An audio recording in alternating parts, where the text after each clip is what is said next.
Assalamualaikum warahmatullahi wabarakatuh.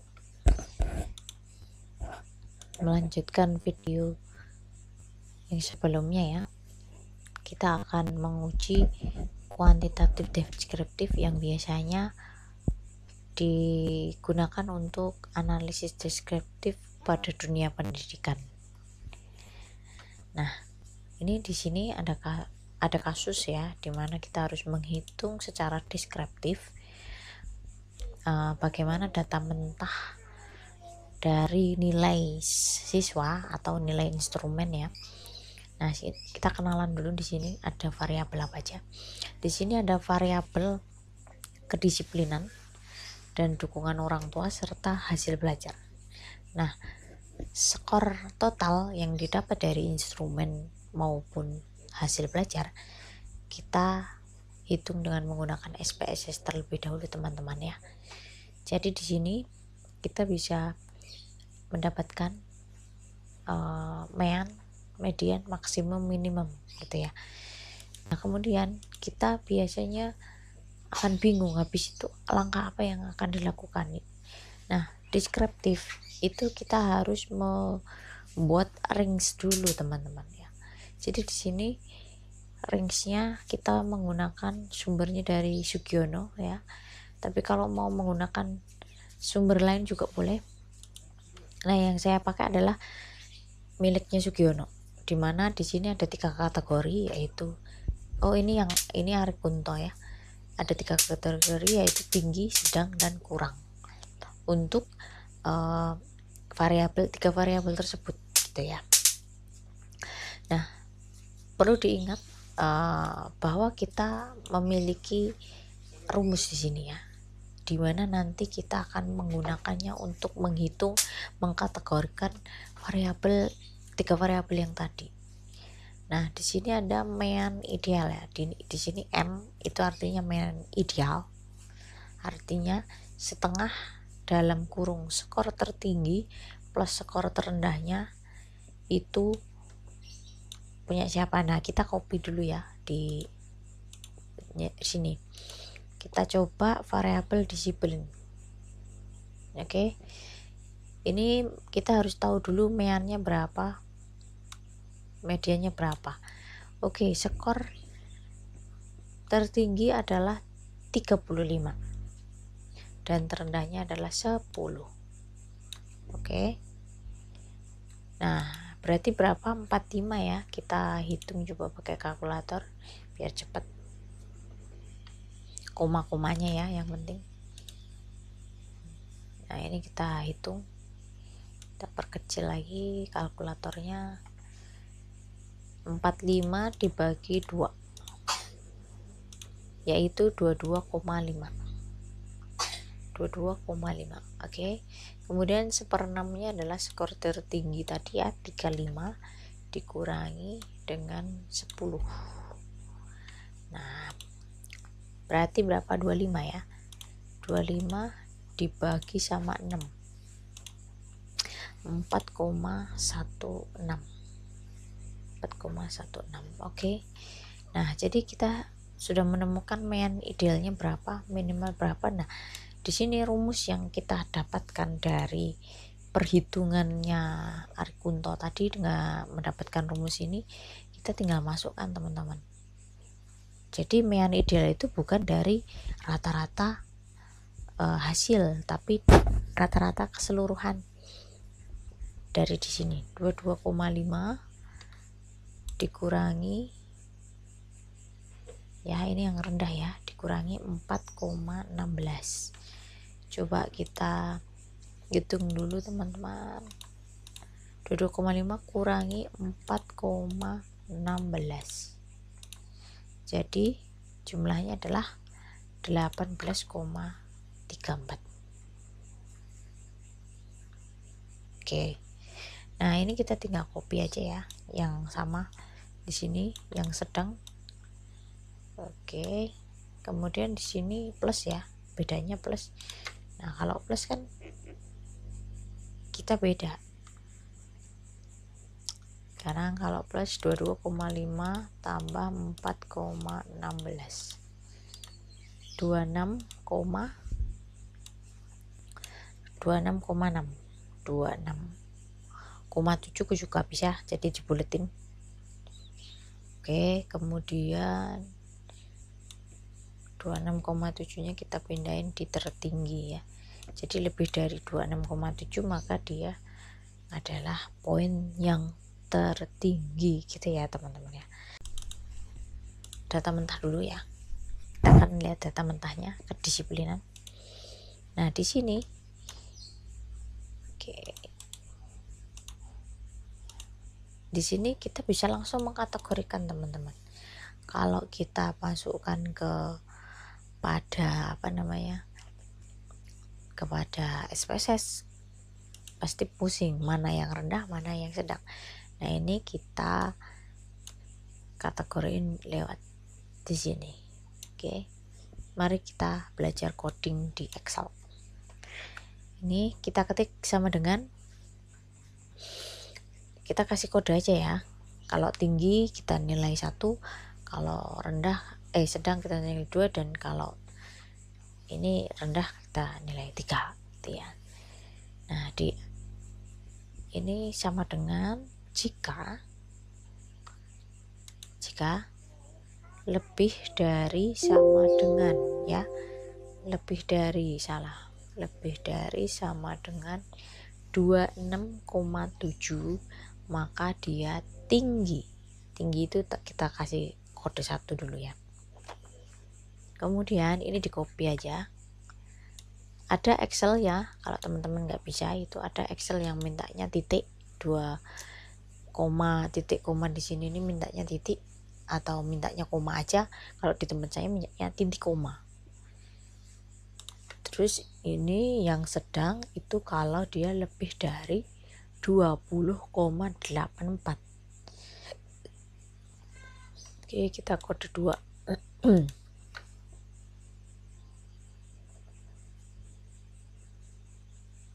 Oke. Oh. Apa yang salah? Oh, ini ada yang salah nih. Jika, Masya Allah, ya salah ya ininya. Ini enggak ada kolomnya punya siapa. Nah, ini kodenya ya. Kita dapat kode di sini. Set. Kemudian ini kita bisa kopikan juga teman-teman biar kita tahu.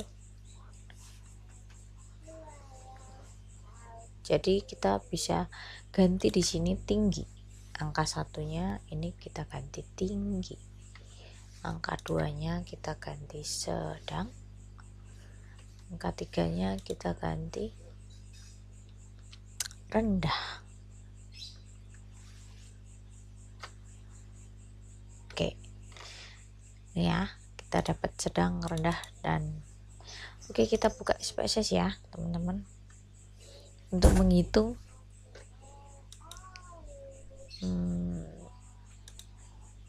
bentar, kita buka SPSS nya dulu.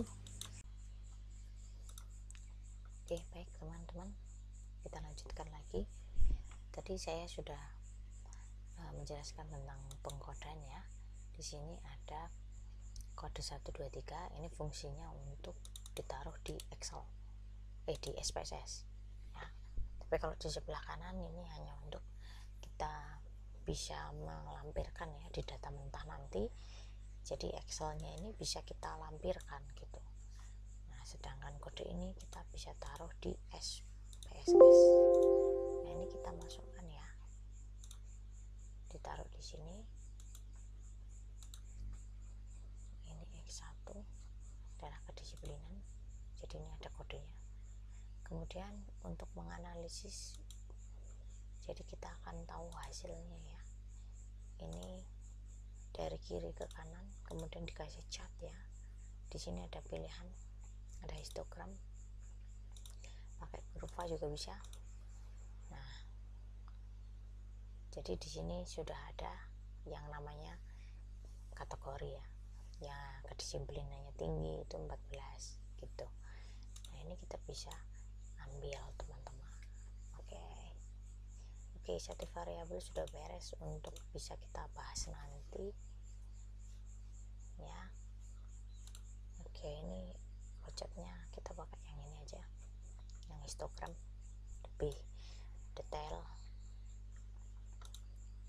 Oke, karena SPSS saya ini lama ya, yang baru itu kebetulan kemarin error, jadi ini saya pakai yang lama. Nah, sekarang kita menghitung dukungan orang tua ya teman-teman ya. Kita mulai lagi dari awal. Oke, biar nggak kejauhan kita copy di sini. Dukungan orang tua. Oke, dukungan orang tua meannya dulu kita cari. Mean idealnya itu bukan mean yang ada di deskripsi, bukan. Oke, ini paling tinggi 38, paling rendah 20. Oke, kita masukkan dulu di sini ya, 38 ditambah 20. Jadi kita masukkan 38 tambah 20 itu 58 bagi 2, 29 ya, tadi kepencet 29. Oke, 38 dikurangi 20,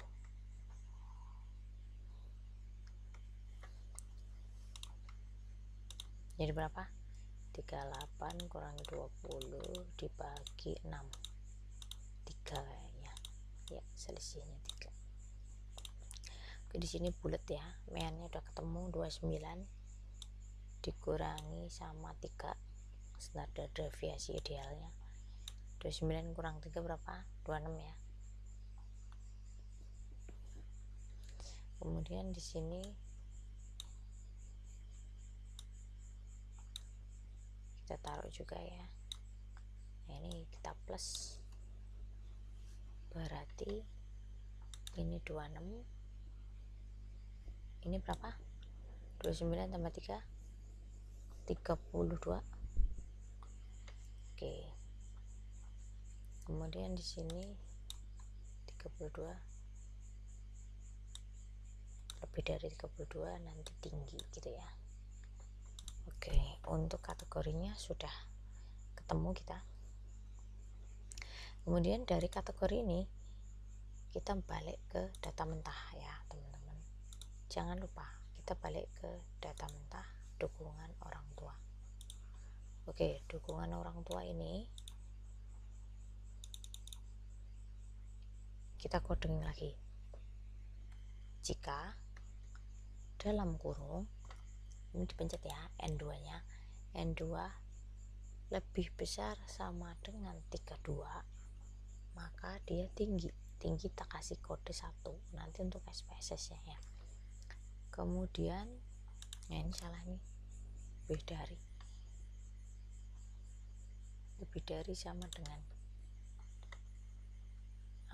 oke, kita copy lagi, kita taruh di sini, lebih dari 26 ya, koma, karena cuma 3 kategori ya udah, ini sudah mencukupi.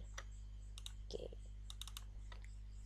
nah ini kita copy. Untuk pengkategorian kita butuh data mentah ya, ketika nanti menjadi lampiran itu biasanya kita membutuhkan data mentah, mana yang tinggi mana yang rendah gitu kan, sesuai dengan kategori ini. Ini tinggi, ini sedang,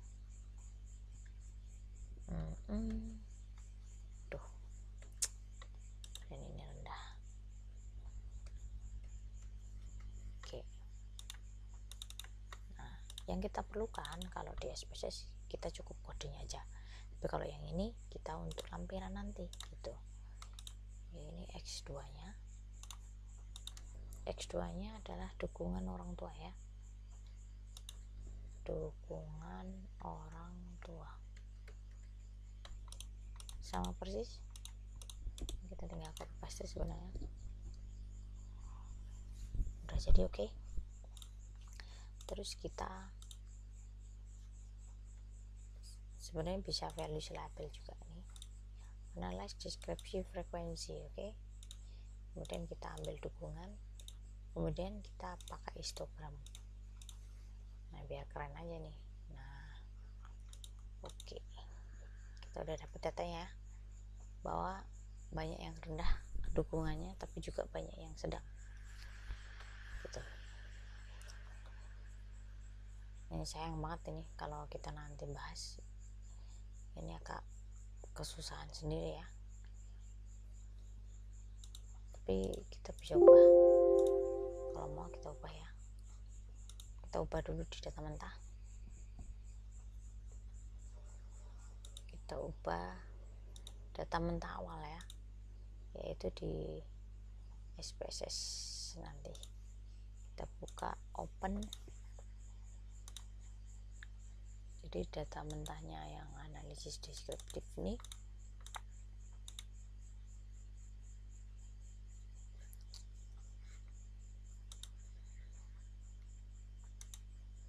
yang ini ding, yang apa, regresi linear.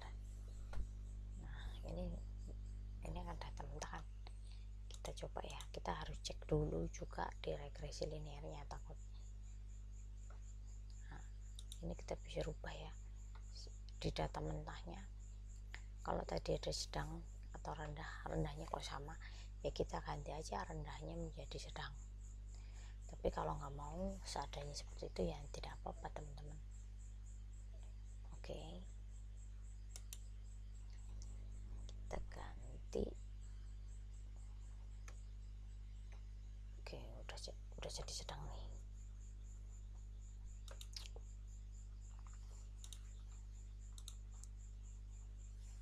Kita ganti di sini. Ini apa nih yang tadi dukungan untuk X2 ya. Saya mau ngecek dulu ya, karena ini ada kaitannya dengan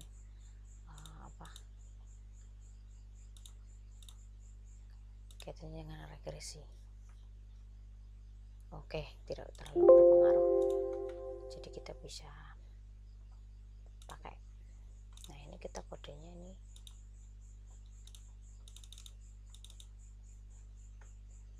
kita pakai dukungan. Oke, nah insya Allah berbeda ya sama yang tadi ya. Ini ya yang sedang 30, yang rendah 28 gitu kan. Oke, kita copy semua.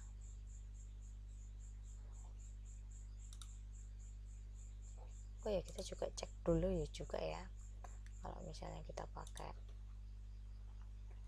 ini itu nanti nilai terendahnya sama enggak kan gitu ya. Oh bukan yang ini, yang regresi linear ini frekuensinya nanti sama enggak,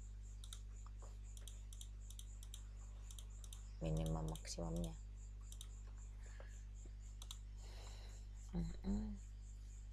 Minimum maksimum sama lah ya, 38 sama 20. Oke, tapi mungkin rata-ratanya akan beda.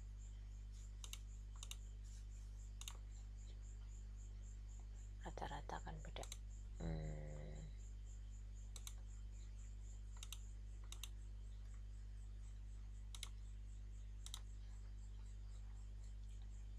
Rata-ratanya beda dikit. Ini ya 26,56, ini kan 24,49. Ini kita ganti dulu. Jadi kalau kita mau manipulasi atau mau membenarkan beberapa angka, itu jangan lupa untuk menggantinya juga ya, data mentahnya ya. Jangan sampai data mentahnya tidak match dengan data SPSS, data hasil. Kemudian ini sudah ketemu ya, kita udah bisa mendapatkan. Satu lagi gimana teman-teman, mau lagi satu lagi? Oke, saya ulangi. Langkah pertama adalah kalian bisa ambil data mentahnya total ya, kita masukkan ke SPSS ya. Di sini ada 3 X1 X2 Y. Nah ini Y nya. Kemudian ini kita frekuensikan deskripsi sehingga kita bisa mengetahui nilai maksimum dan minimumnya dalam waktu sekejap ya, berapa menit tadi. Setelah kita dapat, kita hitung manual untuk mendapatkan mean dan mediannya. Oke, kita hitung manual ya. Oh ya, ininya di copy hasil deskripsi. Oke, ini 25 ditambah 8 berapa? 25 ditambah 8 dibagi 2, 16,5.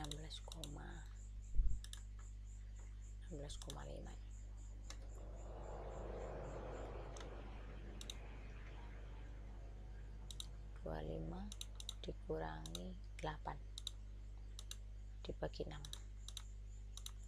2,8. Oke, ini adalah nilai mean dan ideal. Nah, ini kita kategorikan di sini.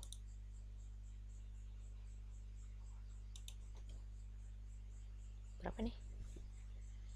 16,5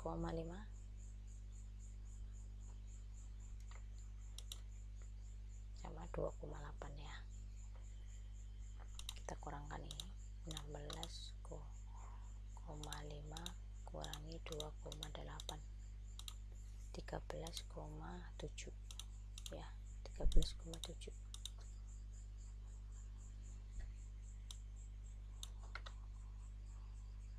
Yang rendah berarti 13 kan gitu. Jadi kita tambahkan juga 29 tambah 3 29 coy. Kok 29 sih? 16,5 tambah 3 19,5.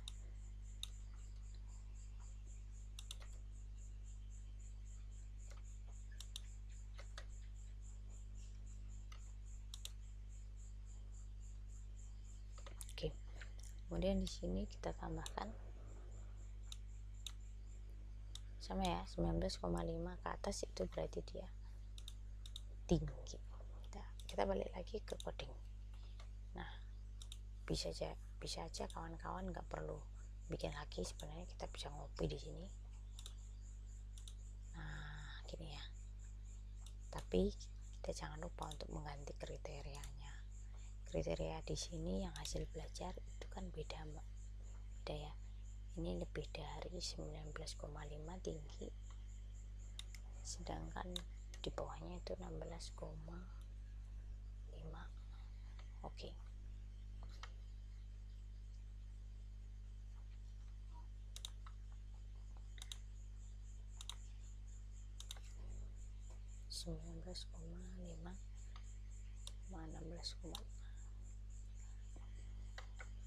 Oke, coding sudah benar, tinggal kita masukkan.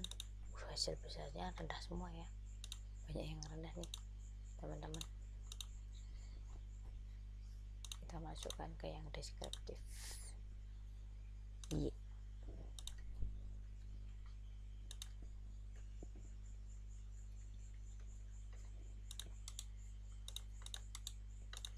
Oke, sip, udah kita dapat hasil belajar. Kita pakai cat histogram aja ya. Sip, baik, banyak yang rendah nih hasil belajarnya.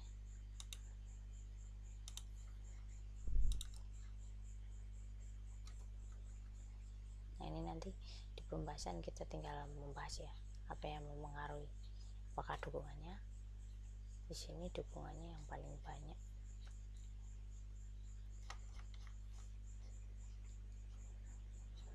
Apakah juga dari kedisiplinannya. Kalau disiplin mereka sedang ya, tapi kalau yang dukungan orang tua Coba kita cek dukungan orang tua. Oke, dukungan orang tua begini. Ada missing. Oh iya ya, dukungan orang tua kan ada yang missing di sini. Salah. Nah, ini ada yang missing nih. Di sini nih. Jadi missingnya tuh di sini.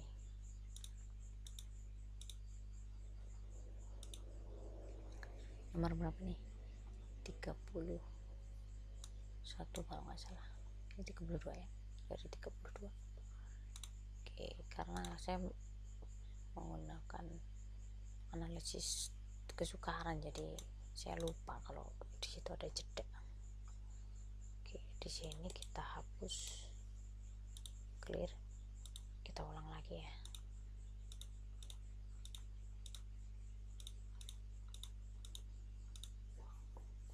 Oke, dukungan orang tua paling banyak sedang, sama ya.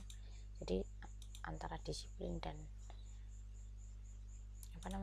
disiplin dan dukungan orang tua itu sama-sama sedang, sehingga hasil belajarnya pun nggak maksimal ya. Nih, hasil belajarnya banyak yang rendah gitu ya. Ya biasanya kalau ini akan menjadi sebuah temuan. Nah, ini kita tinggal membahas ya teman-teman. Inilah yang disebut deskriptif. Dan untuk mengetahui yang regresi ini, silahkan kalian bisa lihat di video yang lain yang masih kaitannya dengan ini. Di sini bagaimana caranya biar memiliki hubungan signifikan dengan hasil belajar gitu ya. Saya punya tipsnya, tapi di video sebelumnya. Nah, silahkan dicari ya. Jangan lupa untuk subscribe, oke? Teman-teman, terima kasih. Assalamualaikum warahmatullahi wabarakatuh.